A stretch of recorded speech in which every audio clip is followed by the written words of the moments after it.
अब तक हमने देखा थॉर को सपना आता है कि एसगार्ड में कुछ ठीक नहीं चल रहा है, खास करके उसके दोस्तों के साथ। जिसके बाद थॉर एसगार्ड पर आता है और तब उसे पता चलता है कि वॉरियर्स 3 पर जायंट किंग के बेटे के मर्डर का आरोप लगा है, जिसके जजमेंट में उन्हें मौत की सजा भी दी जा सकती है।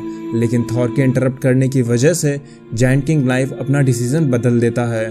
वो थॉर और वॉरियर्स 3 को एक जर्नी पर भेजता है जहां उन्हें कुछ आइटम्स को कलेक्ट करना होता है, और साथ ही में इस जर्नी पर थॉर को किसी भी फाइट के समय अपना म्योनिर यूज ना करने की भी शर्त दी जाती है।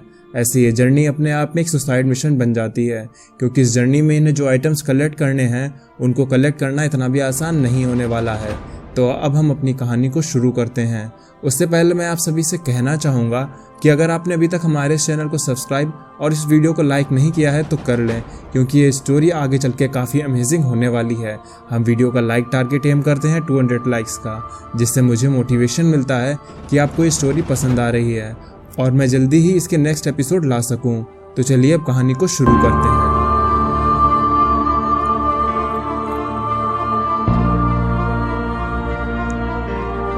ये भले ही एक मुश्किल सफ़र हो, लेकिन थॉर और उसके दोस्त काफ़ी दिन बाद मिले थे, जिस वजह से वो आपस में काफ़ी खुश थे।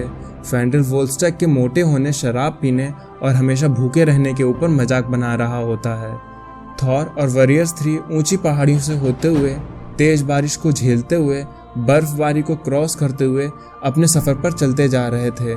फिर एक जगह पर जाकर ये लोग रुकते हैं और आज की रात थॉर और उसके साथी यहीं पर बिताने वाले थे। डिनर करते हुए वोल्स्टैक बोल रहा होता है, हम सबने मिलकर न जाने कितने नामुमकिन से काम किए हैं और हम ये काम भी कर लेंगे। थॉर बोलता है, ये इतना भी ईजी नहीं होने वाला है। जायंट किंग ने हमें ये चीज़ें लाने के लिए इसलिए नहीं भेजा है कि हम ये आसानी से कर लेंगे, बल्कि उसने इसलिए भेजा है क्योंकि एक सुसाइड मिशन है। इसमें हमें जो चीज़ें इकट्ठा करनी हैं वो बहुत ही मुश्किल से मिलने वाली हैं। और वैसे भी हरकुलिस मेरा दोस्त भले ही क्यों ना हो, लेकिन वो एक ग्रीक गॉड है और हमारे रिलेशन ग्रीक गॉड के साथ कैसे हैं ये तुम जानते ही हो। खैर मेरे दोस्तों, अब सो जाओ, क्योंकि कल हमें अपना पहला मिशन कंप्लीट करना होगा, तो अपनी एनर्जी को बचा के रखो। फिर वो सब लोग वहीं पर सो जाते हैं। फिर जब अगली सुबह होती है, हम देखते हैं थॉर और वॉरियर्स 3 एक बहुत ही बड़े विशालकाय पेड़ के सामने आते हैं। ये एक द्रिसिल ट्री है, जिसे हम वर्ल्ड ट्री के नाम से भी जानते हैं। वोल्स्टैक पूछ रहा होता है, हम यहाँ तो आ गए, लेकिन अब हमें 3 एप्पल ऑफ ईडम कहाँ मिलेंगे और कैसे मिलेंगे? थॉर कहता है, इसके लिए हमें इसके ऊपर चढ़ना होगा। जिसके बाद ये लोग वर्ल्ड ट्री पर चढ़ने लगते हैं। थॉर कहता है, उससे ये पेड़ बहुत पसंद है। बचपन में वो यहाँ आया करता था और इस पे चढ़ने की कोशिश किया करता था। यहाँ पर इसका एक दोस्त रेटाटॉस उसे कहानियाँ और किस्से सुनाया करता था, जो भी उसने इस पेड़ पर रह के देखे थे। वोल्स्टैक कहता है, तुम्हें भले ही इस पेड़ के बारे में बचपन से पता हो, लेकिन इस पेड़ पर तो सबसे पहले मैं ही चढ़ने वाला हूँ। थॉर बोलता है, इस वर्ल्ड ट्री से सभी लाइफ कनेक्टेड हैं और सभी फ्यूचर्स भी कनेक्टेड हैं। इस पेड़ की रूट्स को जोड़ने या फिर सिलने का काम करती हैं नॉर्म्स। ये नॉर्म्स सबकी शुरुआत और अंत सब कुछ जानती हैं। गाइज, अगर आप नॉर्म्स कौन है और इनका क्या काम है इसके बारे में डीप डिटेल्स जानना चाहते हैं तो नीचे कमेंट में अपना ओपिनियन बता सकते हैं, जिससे मैं नॉर्म्स के बारे में एक डिटेल वीडियो बना दूंगा। अब कहानी पर आते हैं। थॉर को एक जानी पहचानी आवाज आती है। तभी थॉर देखता है कि रेटाटॉस आज भी इस पेड़ पर है और वो आज भी इस पेड़ पर आने वाले और जायंट ईगल के बीच में एक कनेक्शन का काम करता है।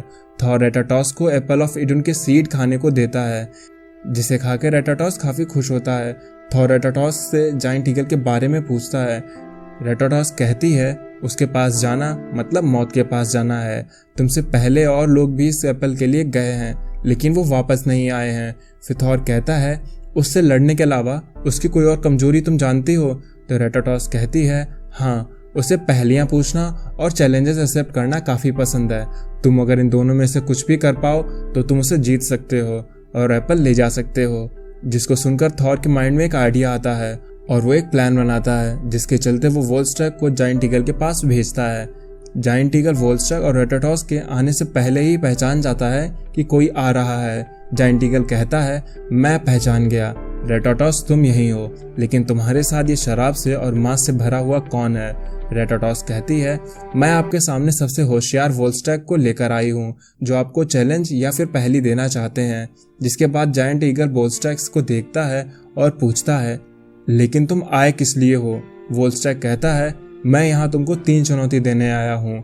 अगर मैं जीता तो मुझे 3 एप्पल ले जाने दोगे, और अगर मैं हारता हूँ तो तुम मुझे अपने लिए डिनर के तौर पर रख सकते हो। जायंट ईगल वोल्स्टैग की ये शर्त मान लेता है और कहता है, आज मैं तुम्हें हरा के तुम्हें अपने डिनर की प्लेट में देखना चाहूँगा। लेकिन हम शुरू करें, मुझे जरा ये बताओगे कि आखिर तुम हो कौन? वोल्स्टैग कहता है, मैं वोल्स्टैग हूँ, द वॉरियर्स 3। जायंट ईगल कहता है, वॉरियर्स 3? तो बाकी के 2 कहाँ हैं? ये सुन के वहीं पत्तियों में छुपे थॉर, फेंड्रिल और हुगन अपना सर पीट लेते हैं। लेकिन वोल्स्टैग सिचुएशन को संभालता हुए कहता है, अरे वॉरियर्स 3 का मतलब मुझ में 3 आदमियों के जितने वाइन पीने की अकेले कैपेबिलिटी है, और आज तक मुझे वाइन पीने के कंपटीशन में कोई भी हरा नहीं पाया है। जिस पे जायंट ईगल कहता है, अच्छा ऐसा है तो यही सही, ये रही वाइन और तुम मुझे इसमें हरा के दिखाओ। और अब जायंट ईगल और वोल्स्टैग में ये कंपटीशन लगता है कि कौन कितनी वाइन पी सकता है। और ये सब कुछ एकदम थॉर की प्लानिंग के हिसाब से चल रहा था। थॉर चाहता था कि जायंट ईगल को किसी भी तरह से सेंसलेस कर दो, जिसके बाद वो सब लोग बिना कोई फाइट लिए ही एप्पल को चुरा लेंगे और वहाँ से चले जाएंगे। इधर ये वाइन के बैरल इतने बड़े थे कि अकेले वोल्स्टैग के पीने के बस के बाहर हो रहे थे। कुछ ही देर में ये लोग इतने बैरल वाइन पी लेते हैं कि एकदम टुन होकर वोल्स्टैग वहीं पर गिर जाता है।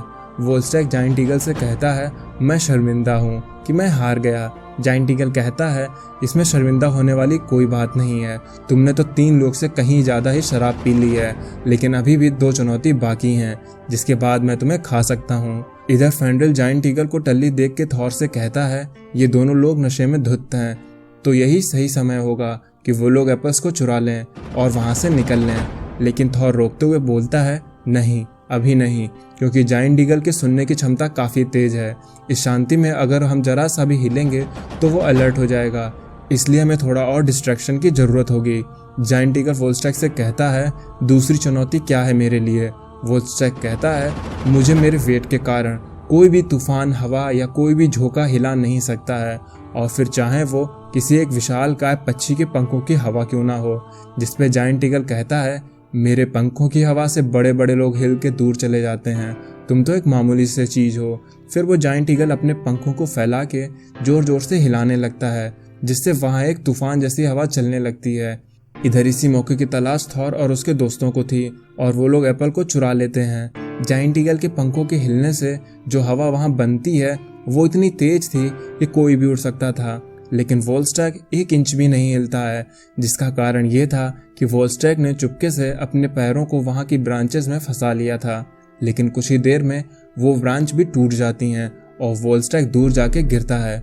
थॉर कहता है, 3 एप्पल मिल चुके हैं, तो अब हमें यहाँ से निकलना होगा। जिसके बाद थॉर और उसके साथी वहाँ से भागने लगते हैं, क्योंकि उन्होंने बिना लड़े ही 3 एप्पल को ले लिया होता है।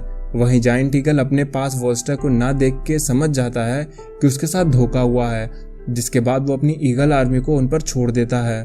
फेंड्रिल कहता है, अभी तक जायंट ईगल खुद क्यों नहीं उनसे लड़ने आया? टल्ली हुआ वोल्स्टैग कहता है, इतनी पीने के बाद जैसे मैं नहीं लड़ सकता, उसी तरह से जायंट ईगल भी लड़ने की हालत में नहीं है, इसलिए इसने अपनी आर्मी को भेज दिया है। ये ईगल्स जायंट ईगल जितने बड़ी तो नहीं होती हैं, लेकिन इनके नुकीले क्लॉज और चोंच इन सबको घायल करने के लिए काफ़ी थे। थॉर हुगन को ईगल को जान से ना मारने के लिए कहता है, क्योंकि वो बस अपने मास्टर के ऑर्डर का पालन कर रही हैं। जिसपे हुगन कहता है, तो फिर हम सब यहाँ से निकलेंगे कैसे? जिसपे थॉर कहता है, यह वर्ल्ड ट्री 10 रियासतों को आपस में जोड़ने का काम करता है, और मुझे म्योनिर को एज ए वेपन तो यूज़ करने की अनुमति नहीं है, लेकिन ट्रांसपोर्टेशन के लिए मैं ये कर ही सकता हूँ। और फिर थॉर अपने हैमर से उन सबको वहाँ से टेलीपोर्ट कर लेता है। ये सब लोग पहले टेलीपोर्ट होकर किसी रिवर में गिरते हैं, जिसके बाद उस रिवर पर बने झरने से नीचे गिरते हैं। थॉर उनसे बेकार लैंडिंग के लिए सॉरी बोलता है। जब वॉरियर्स 3 अपने आसपास देखते हैं तो उस जगह के बारे में थॉर से पूछते हैं कि थॉर उन्हें कहाँ पर लेके आया है। जिसपे थॉर कहता है, हम आ चुके हैं ग्रीक गॉड के इलाके में, हम ओलंपस में हैं, जहाँ ज्यूस, हरकुलिस और बाकी के ग्रीक गॉड्स रहते हैं। लेकिन तब तक शाम हो चुकी थी, इसलिए ये लोग आज की रात फिर से जंगल में ही बिताने वाले थे। थॉर और वॉरियर्स 3 डिनर कर ही रहे होते हैं कि फेंड्रिल को लगता है कि उन पे कोई नजर रख रहा है, जिस वजह से वो अपना चाकू उस ओर फेंकता है जहाँ पर उसे लग रहा होता है कि यहाँ पर कोई है, और वो कहता है, यहाँ पर जो भी है वो सामने आ जाए, नहीं तो उसकी खैर नहीं होगी। तब उसके सामने एक शख्स आता है और थॉर से मदद मांगता है। थॉर पूछता है कि हम आखिर उसकी कैसी मदद कर सकते हैं। वो शख्स कहता है, मुझसे ओरेकल ने कहा था कि 4 लोग किसी अनजान दुनिया से इसी झरने से आएंगे और जो उसका है उसे वापस दिलवाएंगे, लेकिन अभी मैं कमजोर और भूखा हूँ, तो क्या मुझे तुम्हारा खाना मिल सकता है? तब थॉर उस अजनबी शख्स को अपनी फिश खाने को देता है और सुबह उठ के उसकी बात सुनने के लिए कहता है। जब सुबह होती है तब थॉर उस अननोन शख्स से पूछता है कि आखिर वो है कौन और उसे थॉर से क्या मदद चाहिए है। तब वो शख्स कहता है, मैं डायनोसिस हूँ और मैं मेरी वाइन के बिना बूढ़ा और कमजोर हो चुका हूँ। एक दिन मेरे यहाँ एक ग्रीक गॉड जो कि मेरा दोस्त है, वो कई लड़कियों के साथ आता है और मुझसे वाइन मांगता है। मैं उसे वाइन देता हूँ और उसके बाद वो मेरी ही वाइन को मुझसे चुरा लेता है। तो वोल्स्टैक कहता है, क्या इतनी अच्छी है वाइन तुम्हारी? डायनोसिस कहता है, अच्छी नहीं, मेरी वाइन सबसे बेहतर वाइन है जो कि मेरे पिग की स्किन से बनती है।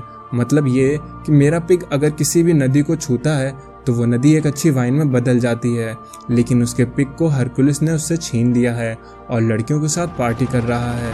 यहाँ तक कि वो उसको वाइन भी नहीं पीने दे रहा है, जिससे वो अब कमज़ोर पड़ने लगा है।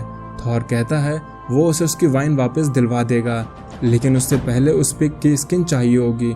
तो अपने सामने कोई ऑप्शन ना देखते हुए डायनोसिस थॉर की शर्त मान लेता है और थॉर को उस जगह पर ले जाता है जहां हरकुलिस हफ्तों से लड़कियों के साथ पार्टी करने में बिजी है। जिसके बाद आज की वीडियो और एपिसोड यहीं पर ख़त्म होता है। अब देखना ये है कि क्या थॉर नशे में धुत हरकुलिस से उसे सबसे बढ़िया वाइन पिलाने वाला पिग ले जा पाएगा या नहीं। तो आप सब लोग जुड़े रहिए कॉमिक्स कम्युनिटी यूट्यूब चैनल से। अब मैं चलता हूँ, आप मेरी बाकी की वीडियोज़ एंजॉय करिए और अपना ख्याल रखिए।